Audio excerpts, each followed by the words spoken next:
Hello everybody, ಎಲ್ಲರಿಗೂ ಹೊಸ ವಿಡಿಯೋಗೆ ವೆಲ್ಕಮ್. ಇವತ್ತಿನ ವಿಡಿಯೋ ತುಂಬಾ ಸ್ಪೆಷಲ್ ಆಗಿರುತ್ತೆ ಮತ್ತೆ ಇನ್ಫಾರ್ಮೇಟಿವ್ ಆಗಿರುತ್ತೆ. ಯಾಕೆಂದ್ರೆ ಇವತ್ತಿನ ವಿಡಿಯೋದಲ್ಲಿ ನಾನು ತುಂಬಾ ಸ್ಪೆಷಲ್ ಒಂದು ಡಿಸೀಸ್ ಬಗ್ಗೆ ಹೇಳ್ಬೇಕು ಅಂತಿದ್ದೀನಿ, ಫ್ಲೂ ಬಗ್ಗೆ. ಸೊ ಈ ವಿಡಿಯೋ ಬಂದ್ಬಿಟ್ಟು H5N1 ಅಂತ. ನಿಮ್ಗೆಲ್ಲ ಗೊತ್ತಿರ್ಬೋದು, ಕರ್ನಾಟಕದಲ್ಲಿ ತುಂಬಾ ಸ್ಪ್ರೆಡ್ ಆಗ್ತಿದೆ. ಇದ್ರ ಹೆಸರು ಏವಿಯನ್ ಇನ್ಫ್ಲೂಯೆನ್ಸಾ ಅಂತ.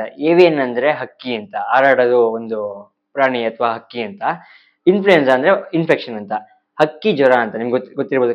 ತುಂಬಾ ಕಡೆ ಆಗ್ತಿದೆ. ಸಂಡೂರಲ್ಲಿ ಆಗಿರ್ಬೋದು, ರಾಯಚೂರಲ್ಲಿ ಆಗಿರ್ಬೋದು, ಬಳ್ಳಾರಿ ಆಗಿರ್ಬೋದು, ಚಿಕ್ಕಬಳ್ಳಾಪುರ ಆಗಿರ್ಬೋದು. ತುಂಬಾ ತುಂಬಾ ತುಂಬಾ ಸ್ಪ್ರೆಡ್ ಆಗ್ಬಿಟ್ಟಿದೆ ಹಕ್ಕಿ ಜ್ವರ. ಇವಾಗ 2 ದಿನ ಮುಂಚೆ 2400 ಕೋಳಿಗಳು ಸತ್ತೋಗ್ಬಿಟ್ಟಿದಾವೆ ಪೌಲ್ಟ್ರಿಲಿ ಹಕ್ಕಿ ಜ್ವರದಿಂದ, ಚಿಕ್ಕಬಳ್ಳಾಪುರ ಮತ್ತೆ ಸಂಡೂರಲ್ಲಿ. ಸೊ ಈ ವಿಡಿಯೋದಲ್ಲಿ ನಿಮ್ಗೆ ಏನ್ ತಿಳಿಸ್ಕೊಡ್ತೀನಿ ಅಂದ್ರೆ ಹಕ್ಕಿ ಜ್ವರ ಹೆಂಗ್ ಬರುತ್ತೆ, ಹಕ್ಕಿ ಜ್ವರ ಯಾವ ಪಕ್ಷಿಗಳಿಗೆ ಬರುತ್ತೆ, ಹಕ್ಕಿ ಜ್ವರ ಬಂದ್ರೆ ಯಾವ್ಯಾವ ಸಾಯುತ್ತೆ, ಪ್ಲಸ್ ಹಕ್ಕಿ ಜ್ವರ ಸ್ಪ್ರೆಡ್ ಆಗಿ ಎಷ್ಟು ತರ ಸ್ಪ್ರೆಡ್ ಆಗುತ್ತೆ, ಪ್ಲಸ್ ಹಕ್ಕಿ ಜ್ವರ ಎಲ್ಲೆಲ್ಲಿ ಸ್ಪ್ರೆಡ್ ಆಗ್ತಿದೆ. ಆಮೇಲೆ ಹಕ್ಕಿ ಜ್ವರ ಬಂದಿರೋ ಪ್ರಾಣಿಗಳನ್ನ ಅಥವಾ ಪಕ್ಷಿಗಳನ್ನ ತಿನ್ಬೋದಾ ನೀವು, ಅಂದ್ರೆ ಎಕ್ಸಾಂಪಲ್ ಚಿಕನ್ ತಿನ್ಬೋದು ಹಕ್ಕಿ ಜ್ವರ ಬಂದಿರೋದಕ್ಕೆ.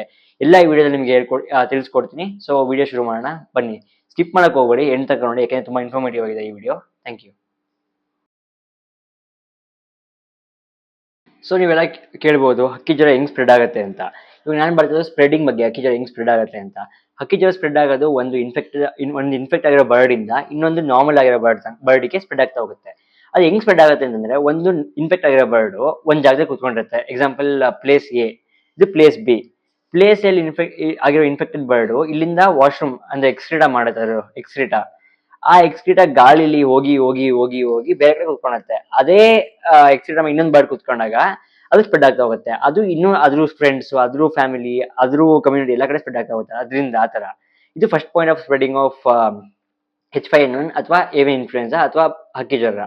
ಎರಡನೇದು ಹೆಂಗೇನಂದ್ರೆ ನಾಸ್ಟ್ರಿಲ್ಸ್, ಮೂಗಿಂದ ಅಥವಾ ಕಣ್ಣಿಂದ ಅಥವಾ ಸ್ವೆಟ್ ಇಂದ ಅಥವಾ ಅದ್ರ ಬಾಯಿ ಇದರಿಂದ ಲೈಕ್ ಸಲೈವಾ ಇಂದ ಅವೆಲ್ಲ ಸ್ಪ್ರೆಡ್ ಆಗ್ತಾ ಹೋಗುತ್ತೆ. ಆಮೇಲೆ ಒಂದು ತಿಂದಿರೋ ಹಣ್ಣು ಇನ್ನೊಂದು ತಿಂದು ಅಥವಾ ಆತರ. ಸೊ ಇದೊಂದು ಗಾಳಿ ಸ್ಪ್ರೆಡ್ ಆಗೋ ಜ್ವರ ಇದು. ಯಾವುದು ಹಕ್ಕಿ ಜ್ವರ ಅನ್ನೋದು ಗಾಳಿಯಲ್ಲಿ ಏನೇ ಇದ್ರೂ ಸ್ಪ್ರೆಡ್ ಆಗ್ತಾ ಹೋಗುತ್ತೆ, ಬರ್ಡ್ಸ್ ತನಕ ಆತರ. ಪೌಲ್ಟ್ರಿ ಹೆಂಗ್ ಸ್ಪ್ರೆಡ್ ಆಗುತ್ತೆ ಅಂತಂದ್ರೆ, ಒಂದ್ ಪೌಲ್ಟ್ರಿಂದ ಒಂದ್ ಬರ್ಡ್ ಇನ್ಫೆಕ್ಟ್ ಆದ್ರೆ ಇಡೀ ಪೌಲ್ಟ್ರಿನ ಫುಲ್ ಹಬ್ಸ್ಬಿಡುತ್ತೆ ಆ ಜ್ವರನ. ಆ ತರ ಸ್ಪ್ರೆಡಿಂಗ್ ಇರುತ್ತೆ ಇದು. ಆಮೇಲೆ ಫಾಸ್ಟ್ ಆಗಿ ಸ್ಪ್ರೆಡ್ ಆಗುತ್ತೆ. ಸೊ ನೀವು ಕೇಳ್ಬೋದು ಹಕ್ಕಿ ಜ್ವರ ಬಂದು ನಮ್ಮ ಪೌಲ್ಟ್ರಿಲಿ ಒಂದಷ್ಟು ಕೋಳಿಗಳಿಗೆ ಹಕ್ಕಿ ಜ್ವರ ಬಂದ್ಬಿಟ್ಟಿದೆ, ಸಿಂಪ್ಟಮ್ಸ್ ನಾವು ಕಂಡುಹಿಡಿದೀವಿ ಅಂತ. ಸೊ ನೀವು ಅದರಿಂದ ಹೆಂಗೆ ದೂರ ಇರೋದು ಮತ್ತೆ ಹೆಂಗೆ ಪ್ರಿಕಾಷನ್ಸ್ ಅಥವಾ ಪ್ರಿವೆಂಟಿವ್ ಮೆಷರ್ಸ್ ತಗೋಬೇಕು ಅಂತಂದ್ರೆ ನೀವ್ ಹೆಂಗ್ ತಗೋತೀರಾ ಅಂತಂದ್ರೆ, ತುಂಬಾ ಸಿಂಪಲ್, ಏನ್ ಜಾಸ್ತಿ ಏನಿಲ್ಲ. ನೀವು ಪದೇ ಪದೇ ಪೌಲ್ಟ್ರಿಗೆ ಹೋಗಿ ಬರ್ಬೋದು, ಹೋಗ್ಲೇಬಾರ್ದು ಅಂತಿಲ್ಲ, ಹೋಗ್ ಬನ್ನಿ, ಅದನ್ನ ನೋಡ್ಕೊಳ್ಳಿ ಚೆನ್ನಾಗೆ. ಹೋಗ್ ಬಂದ ತಕ್ಷಣ ಮನೆಗೆ ಬಂದ್ಬಿಟ್ಟು ಹ್ಯಾಂಡ್ ವಾಶ್ ಕೈ ತೊಳ್ಕೋಬೇಕು. ನಾನು ಹಳೆ ವಿಡಿಯೋದಲ್ಲಿ ಹೇಳ್ಕೊಟ್ಟಿದ್ದೀನಿ ನಿಮ್ಗೆ ಹ್ಯಾಂಡ್ ವಾಷಿಂಗ್ ಟೆಕ್ನಿಕ್ ಅಂತ. 7 ಕಾರ್ನರ್ಸ್ ಎಲ್ಲ ಫುಲ್ ತೊಳ್ಕೋಬೇಕಾಗುತ್ತೆ ಕೈಯಿಂದ. ಸೊ ಸೆಕೆಂಡ್ ಪಾಯಿಂಟ್ ಬಂದ್ಬಿಟ್ಟು, ನಿಮಗೆ ಇವಾಗ ಚಿಕನ್ ತಗೊಂಬಂದಿರ್ತಾರೆ ಮನೆಗೆ. ಚಿಕನ್ ತಗೊಂಬಂದಾಗ ಅದೇ ಒಂದು ಹಸಿ ಮಾಂಸನ ತೊಳಿತೀರಾ ಒಂದು ಪಾತ್ರೆಯಲ್ಲಿ, ಅದೇ ಪಾತ್ರೆಯಲ್ಲಿ ಕುಕ್ ಮಾಡ್ತೀರಾ. ಹಂಗ್ ಮಾಡಿದ್ರೆ ಪಕ್ಕ ನಿಮ್ಗೆ ಹಕ್ಕಿ ಜ್ವರ ಬಂದೇ ಬರುತ್ತೆ, ಯಾಕೆಂದ್ರೆ ಅದ್ರಲ್ಲಿರೋ ವೈರಸ್ ಹೋಗಲ್ಲ. ಸೊ ಅದರಿಂದ ನಿಮ್ಗೆ ತೊಳಿರಿ ಒಂದು ಪಾತ್ರೆಯಲ್ಲಿ, ಆ ಪಾತ್ರೆನ ಡಿಸ್ಇನ್ಫೆಕ್ಟ್ ಮಾಡಿ. ಆ ಪಾತ್ರೆ ಮತ್ತೆ ನೀವು ಮಾಡ್ಬೋದು, ಡಿಸ್ಇನ್ಫೆಕ್ಟ್ ಆದ್ಮೇಲೆ ಮಾಡ್ಬೋದು ಬೇಕಾದ್ರೆ ಅದ್ರಲ್ಲೇ, ಅಥವಾ ತೊಳೆದಿದ್ದ ಪಾತ್ರೆಯಲ್ಲಿ ಬಿಟ್ಬಿಟ್ಟು ಬೇರೆ ಪಾತ್ರೆಯಲ್ಲಿ ಮಾಡ್ಬೋದು. ಸೊ ಫೋರ್ತ್ ಪಾಯಿಂಟ್ ಬಂದ್ಬಿಟ್ಟು ನಿಮಗೆ ಇವಾಗ ಹೆಂಗೆ ಅಂತಂದ್ರೆ, ನೀವು ಆಂಟಿ ಬ್ಯಾಕ್ಟೀರಿಯಲ್ ಮತ್ತೆ ಆಂಟಿ ವೈರಲ್ ಡ್ರಗ್ಸ್ ಅಂತ 2 ತರ ಇರುತ್ತೆ. ಸೊ ಅದು ನಿಮಗೆ ತುಂಬಾ ಕಡೆ ವೆಟರ್ನರಿ ಹಾಸ್ಪಿಟಲ್ ಎಲ್ಲ ಕಡೆ ಸಿಗುತ್ತೆ.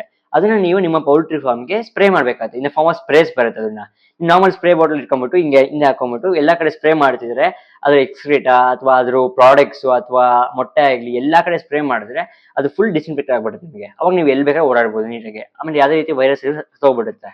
So fifth and most important point ಬಂದ್ಬಿಟ್ಟು, ನಿಮಗೆ ಬರ್ಡ್ ಫ್ಲೂ ಗೊತ್ತಾಗ್ಬಿಡುತ್ತೆ ನಿಮ್ಮ ಒಂದು ಪೌಲ್ಟ್ರಿಲಿ ಸ್ಪ್ರೆಡ್ ಆಗಿದೆ ಅಂತ, ಸಿಂಪ್ಟಮ್ಸ್ ನೋಡ್ಬಿಟ್ಟು ಹೇಳ್ತೀರಾ. ಸೊ ಅದು ನಿಮಗೆ ಹಕ್ಕಿನ ಉಳಿಸ್ಕೊಬೇಕು ಅಂತ ಇರುತ್ತೆ. ಸೊ ಅದನ್ನ ಹೆಂಗ್ ಉಳಿಸ್ಕೊಬೇಕು ಅಂತಂದ್ರೆ, 2 ಡ್ರಗ್ಸ್ ಹೇಳ್ತೀನಿ ನಿಮಗೆ. ಆ ಡ್ರಗ್ಸ್ ವರ್ಕ್ ಆಗೇ ಆಗುತ್ತೆ. ಆ ಡ್ರಗ್ಸ್ ನೀವು ಕೊಡ್ಬೋದು ಬೇಕಾದ್ರೆ ನಿಮ್ಮ ಹಕ್ಕಿಗೆ ಅಥವಾ ಪಕ್ಷಿಗೆ. ಅವೆರಡು ಡ್ರಗ್ಸ್ ಯಾವ್ಯಾವು ಅಂತಂದ್ರೆ, ಒಸೆಲ್ಟಮಿವಿರ್ ಅಂತ ಅಥವಾ ಝೆನಮಿವಿರ್ ಅಂತ. ಅವೆರಡು ಡ್ರಗ್ಸ್ ತುಂಬಾ ನೀಟಾಗಿ ವರ್ಕ್ ಆಗೇ ಆಗುತ್ತೆ. ಇದನ್ನ ಯಾವಾಗ ಕೊಡ್ಬೇಕು ಅಂತ ಕೇಳಿದ್ರೆ, ಆ ಇನ್ಫೆಕ್ಷನ್ ನಿಮಗೆ ಗೊತ್ತಾಗ್ಬಿಡುತ್ತಲ್ವಾ ನಿಮ್ಗೆ ಈ ಹಕ್ಕಿ ಇದೆ ಅಂತ, ಅವಾಗ as soon as you find infection in the bird ಅದು ಕೊಡ್ಬೇಕಾಗತ್ತೆ. ಅದನ್ನ ಉಳಿಸ್ಕೋಬಹುದು ನೀವು ಬರ್ಡ್. ಆಮೇಲೆ ಇನ್ಫೆಕ್ಷನ್ ಸ್ಪ್ರೆಡ್ ಆಗೋದನ್ನು ಕಮ್ಮಿ ಮಾಡ್ಬೋದು ನೀವು ಬೇಕಾದ್ರೆ. ಸೊ ಫ್ರೆಂಡ್ಸ್, ಇದು ತುಂಬಾ ತುಂಬಾ ಮೋಸ್ಟ್ ಇಂಪಾರ್ಟೆಂಟ್ ಪಾಯಿಂಟ್. ತುಂಬಾ ಜನ ಇವಾಗ ಇರ್ತಾರೆ ಹಾರ್ಡ್ ಕೋರ್ ಮೀಟ್ ಲೆವರ್ಸ್ ಅಥವಾ ಹಾರ್ಡ್ ಕೋರ್ ಚಿಕನ್ ಲೆವರ್ಸ್ ಅನ್ಬೋದು. ಅವರಿಗೆ ಒಂದಿನ ಆಗ್ಲಿ ಚಿಕನ್ ತಿಂದಲೇ ಇರಕ್ಕಾಗಲ್ಲ ಅಂತವ್ರು ಕೇಳ್ಬೋದು ನಮಗೆ. ಇವಾಗ ಬರ್ಡ್ ಫ್ಲೂ ಔಟ್ ಬ್ರೇಕ್ ಆಗಿದೆ ಕರ್ನಾಟಕದಲ್ಲಿ. ಇವಾಗ ಬರ್ಡ್ ಫ್ಲೂ ಇರೋದ್ರಿಂದ ಚಿಕನ್ ತಿನ್ಬೋದಾ ತಿನ್ಬಾರ್ದ ಸರ್ ಅಂತ ಕೇಳ್ಬೋದು. ಅಥವಾ ಚಿಕನ್ ತಿಂದ್ರೆ ಏನಾಗ್ಬೋದು ಸರ್ ಅಂತ, ಅಥವಾ ಚಿಕನ್ ತಿನ್ಲೇಬೇಕು ಅಂತಿದ್ದಾಗ ಬರ್ಡ್ ಫ್ಲೂ ಹೆಂಗ್ ತಿನ್ಬೋದು ಸರ್ ಅಂತ ಕೇಳ್ಬೋದು. ಸೊ ಎಲ್ಲದಕ್ಕೂ ಆನ್ಸರ್ ಏನಂತಂದ್ರೆ, ನೀವು ಚಿಕನ್ ತಿನ್ಬಹುದು ಅಂತ. Yes, you can eat the chicken when there is an bird flu outbreak, ಏನಾಗಲ್ಲ. ಬಟ್ ಸ್ವಲ್ಪ ಸ್ಟೆಪ್ಸ್ ಇದೆ ಹೆಂಗ್ ತಿನ್ಬೇಕು ಅಂತ. ಎರಾಬಿರಿ ಅಂದ್ಬಿಟ್ಟು ಡೈಲಿ ಅಥವಾ ನಾರ್ಮಲ್ ಹೆಂಗ್ ಮಾಡ್ಕೊತೀರಾ ಹಂಗ್ ಮಾಡ್ಕೊಂಡು ತಿಂದ್ರೆ ಪಕ್ಕ ನಿಮ್ಗೆ ಬರ್ಡ್ ಫ್ಲೂ ಬಂದ್ಬಿಟ್ಟು ನಿಮ್ಗೆ ಡೆತ್ ಆಗೋ ಚಾನ್ಸಸ್ ಇರುತ್ತೆ. ಸೊ ಅದನ್ನ ಹೆಂಗ್ ಅವಾಯ್ಡ್ ಮಾಡೋದು ಮತ್ತೆ ಹೆಂಗ್ ಚಿಕನ್ ತಿನ್ಬೋದು ಅಂತಂದ್ರೆ, ಚಿಕನ್ ತಂದ ತಕ್ಷಣ ನೀವು 74 ಡಿಗ್ರಿ ಸೆಲ್ಸಿಯಸ್ ಅಥವಾ 165 ಡಿಗ್ರಿ ಫ್ಯಾರನೈಟ್ ಆ ಬಿಸಿ ಆ ಟೆಂಪರೇಚರ್ ಅಲ್ಲಿ ಚಿಕನ್ ನ ಬಾಯ್ಲ್ ಮಾಡ್ಬೇಕು ನೀವು. ಯಾವ್ದೇ ರೀತಿನೂ ಅಂಡರ್ ಕುಕ್ಡ್ ಆಗ್ಲಿ, ಯಾವ್ದೇ ರೀತಿನೂ ರಾ ಚಿಕನ್ ಆಗ್ಲಿ ತಿನ್ಬಾರ್ದು. ತಿಂದ್ರೆ ನಿಮ್ ಕತೆ ಮುಗೀತು ಅನ್ಕೋಬಿಡಿ. ಸೊ ಅದೊಂದು ಪಾಯಿಂಟ್.